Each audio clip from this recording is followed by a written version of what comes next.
Growing up, I was raised in rural Michigan. There was hardly anything to do. If you like staring at trees and crops and lots of alone time, that was the place to be. I got out of there as soon as I got a car and enough money to move. I'm not a nature hater or anything, but I'd pick being by a big city any day.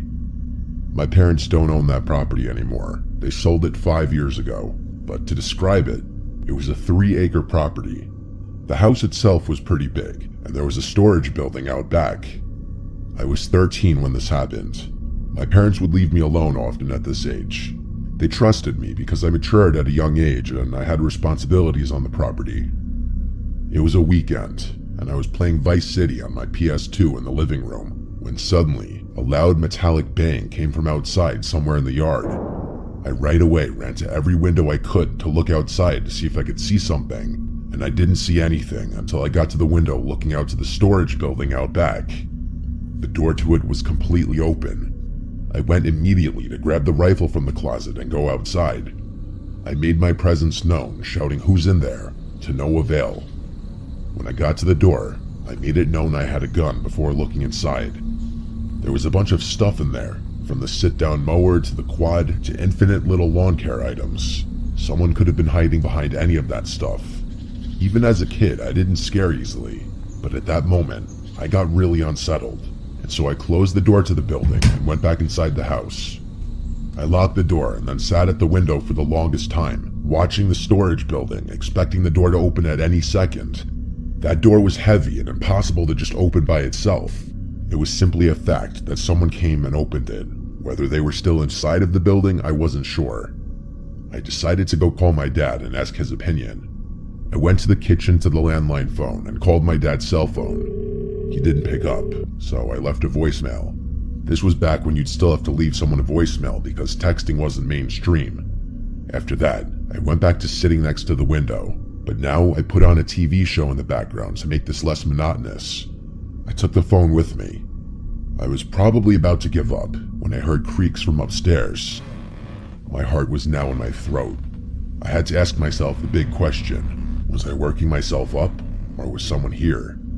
I had a serious guard dog mentality. Even if I didn't love that place, I saw it as mine, my family's. I had to protect it. But I was in over my head. I grabbed the rifle again and walked upstairs. I didn't say anything. Calling out would only make a potential intruder know that I heard them. I made it to the top of the stairs, and I turned on the light for the upstairs hallway. There were 5 doors to open, all of them closed. 4 led to bedrooms, 1 led to the bathroom. Each door had a decently large crack underneath that would allow you to see under. The creak in the ceiling I heard moments earlier came from the side of the house my parents' bedroom was on, so I got down on my knees and looked under the crack of the door, and I saw 2 bare feet facing the other side of the door. I felt my stomach twist into a knot. The reality of the situation just became so much more real, and I realized I wasn't ready to threaten or, God forbid, shoot someone. I got up and quickly went downstairs, and I hid in the bathroom to call my dad. He still didn't pick up. I left another voicemail, and then I called again and again. He never picked up. He must have had his phone set down somewhere. I finally called 911, as I should have done right away, and I whispered into the phone the whole time, detailing exactly what was taking place. I was told to sit tight in the bathroom and not say a word. I heard footsteps coming down the stairs, and then they approached the bathroom door as if whoever it was somehow knew I went straight to the bathroom. The footsteps stopped outside the door, and there was a brief pause before a deep voice said, "What's up, kid?" I still remember the voice and those words so vividly. If I heard that voice today, I'd still recognize it immediately. I almost wanted to cry, that's how scared I was. I disobeyed what the operator told me, and I spoke. I said loud and clear, "I'm on the phone with the cops right now, and I have a gun." I put the operator on speaker as she was asking me if everything's okay. The man attempted to open the door, and when he realized it was locked, I heard him walk away. I heard the footsteps fade to silence, and then the sound of a door slamming. It was the sound of the back door. I'm sure I breathed a sigh of relief, and from there on, I waited for the police to arrive. When they did, I felt like 1,000,000 pounds just lifted off my shoulders. After a thorough inspection of the house inside and out, confirming that the man was gone, they asked if there was anywhere else I could stay that night. And I said yes, my uncle's house. We contacted my uncle, who came and spoke with the police. Then he took me back to his place. The thing that haunts me the most is that it was my fault. I could have prevented this. I left the door unlocked as I went to the storage building to investigate. Clearly, that's when the man simply walked right into the house. Even with a rifle in my hands, I didn't feel safe at all. It was truly the most horrific experience of my life.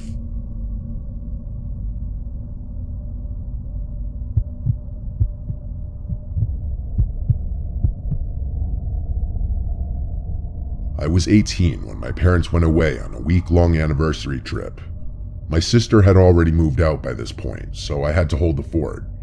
My parents' property is enclosed by woods and a dirt driveway leading to the road. The road is a quiet back road with equally sized properties running alongside it, all of them separated a decent distance, so it's a really isolated feel up there. Everyone in town knows each other. You see familiar faces all the time for the most part. At the gas station, at the grocery store, at the bars, which I learned a few years later when I started going to them. Speaking of gas stations, this story starts one day while my parents were away. I was at a gas station filling up my tank when a black Jeep Cherokee pulled up to the pump next to mine. A man with a goatee stepped out, greeted me, and started filling his tank. In that town, it was normal for strangers to greet each other like that. He had his nozzle locked into the gas tank, and then he walked around to my side of the pump and went, "Excuse me, do you know how to get to the interstate from here?" I helped him to the best of my ability. He pulled out a notepad and started writing down the directions I gave him. Very odd how he wouldn't just do that on his cell phone like anyone else would. He thanked me and asked if I'm from the area. I said yeah, I grew up here, and he said he's from out of town. He didn't specify where. He then went back to his side and put the nozzle back in the pump. He then asked my name, as he said, "It's nice meeting you." I said my name's Kate. He said what a lovely name, and then got in his car as I got into mine. I drove out first and turned left to go up the road back home. It was only a few minutes worth of driving before I was approaching our turn into the driveway. I slowed down and put my blinker on, then turned right onto the property. It was at that moment that I noticed the car behind me was that same black Jeep Cherokee. He passed me as I turned into our driveway. He went the complete opposite way that I told him to go to get to the interstate. As he passed me, he didn't slow down or anything, so it seemed that maybe he just forgot the directions I gave him and went the wrong way. I let myself inside and went about the rest of my day doing whatever. I think it was that night that I was going out to meet up with my friends that I stepped outside and walked to my car and heard the sound of footsteps nearby. Like I said, the house is enclosed by woods, and this was in the middle of the summertime. It could have been any number of animals, so I didn't investigate. I just got in my car and left. But when I got back home hours later and walked from my car to the house, a man's voice from out somewhere in the woods called out Kate. I got the chills as I looked around, and then in a panic rushed to open the front door. I slammed it shut and sat on the couch to breathe. The neighbors all knew my name, but the houses are not on top of each other, so it's a bit of a walk. And there was no reason for one of them to call my name like that, like a creep, and not identify themselves. I decided to call my parents to tell them, and their explanation was it must have been one of the neighbors, and they'll probably knock on the door. I didn't tell them about the encounter at the gas station. The next day, which was a Saturday, I stayed home most of the day, and later that night, I once again was going out to meet with my friends.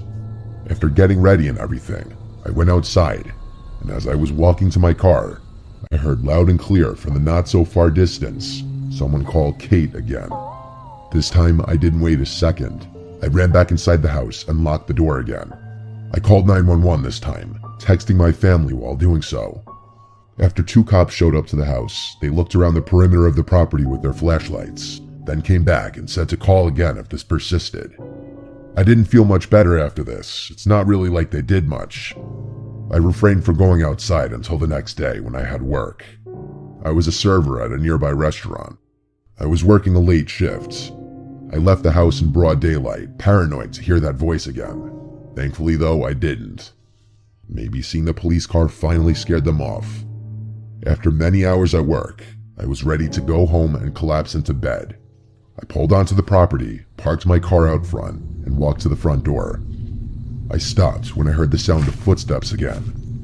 It didn't sound like an animal's footsteps though. I stood on the front deck for a second, waiting. Then, that familiar voice yelled out again, saying, "Kate, don't call the cops on me again, cutie." I yelled out, "You need help, you're sick," and let myself inside. I called the cops once more, and the cops came again, searched the perimeter again, and left. My parents told me I should stay at a friend's house for the night. I couldn't agree more. They would be back the following night, so after that, I would feel much safer being there. My friend Alex told me I could stay with her that night, so I packed a bag and was ready to go. I checked out the windows first to make sure the coast was clear.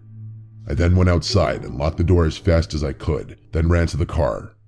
As I turned the key in the ignition, I heard something right to my left. Right outside the driver's side door was a man wearing a face mask trying to open the door.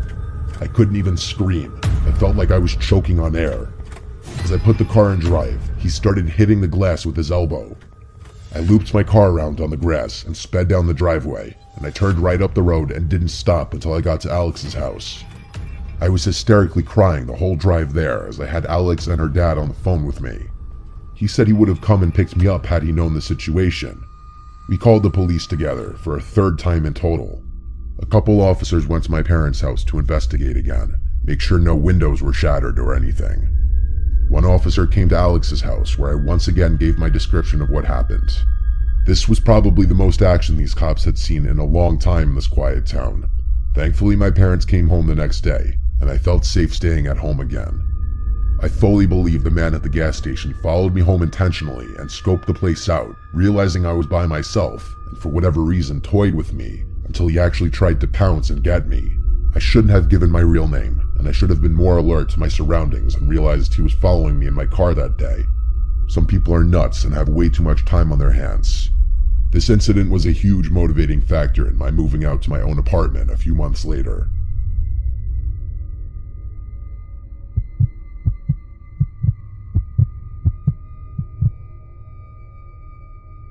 I was home alone one night for a reason I don't remember.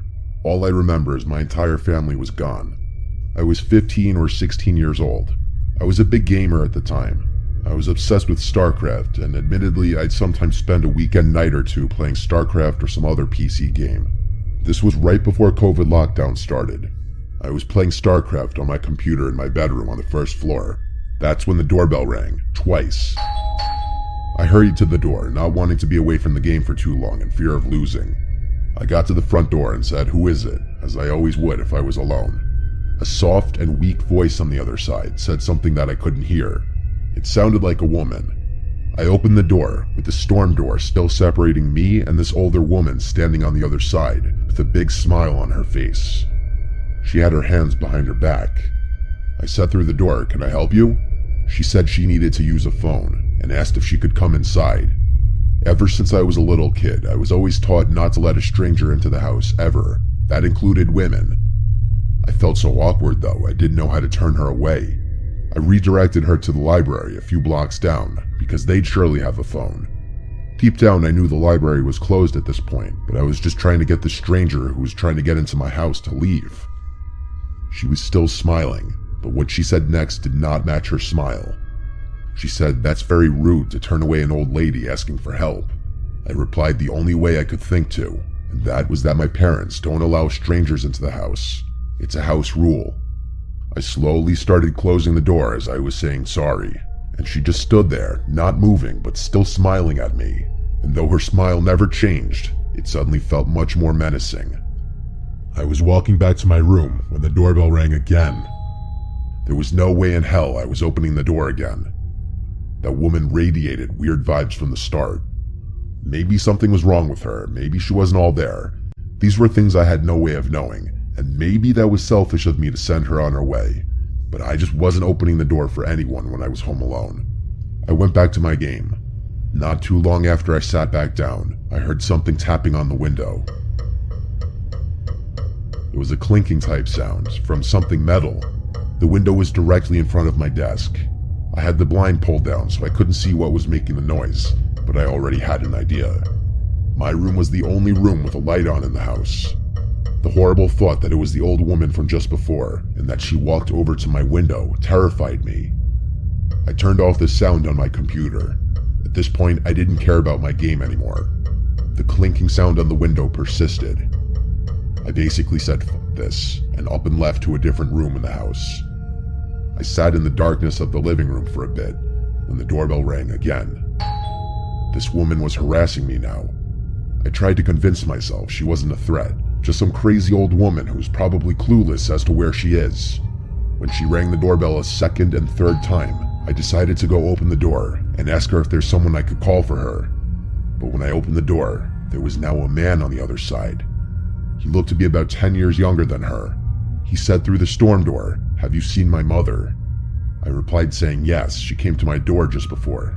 He then apologized to me and said she has dementia and got out of the house. I suddenly felt bad, but he asked me if he could come in for a minute, and again I felt awkward. Why did he need to come inside? I said the same thing that I told to the woman who we claimed to be his mother. I said we could just talk through this door. I then said that I think she went into my backyard because I heard something out my window. I told him he could go around back and check. He thanked me and walked down the walkway, and I thought he went into the backyard.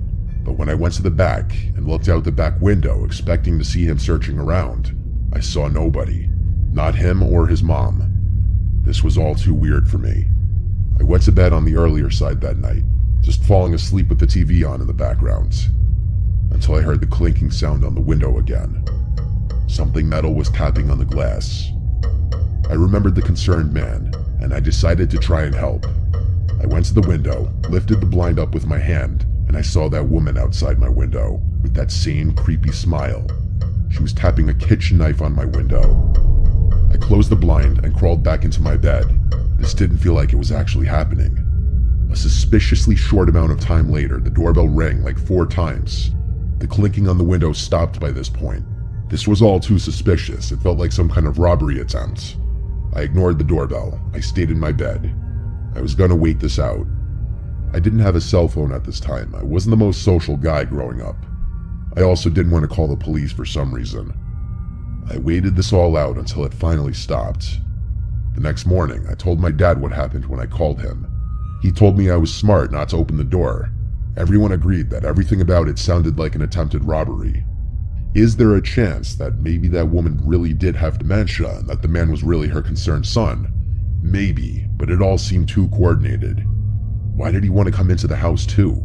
How did he even know she came to my house specifically? Why didn't he ever go into the backyard to look for her when I gave him permission to do so?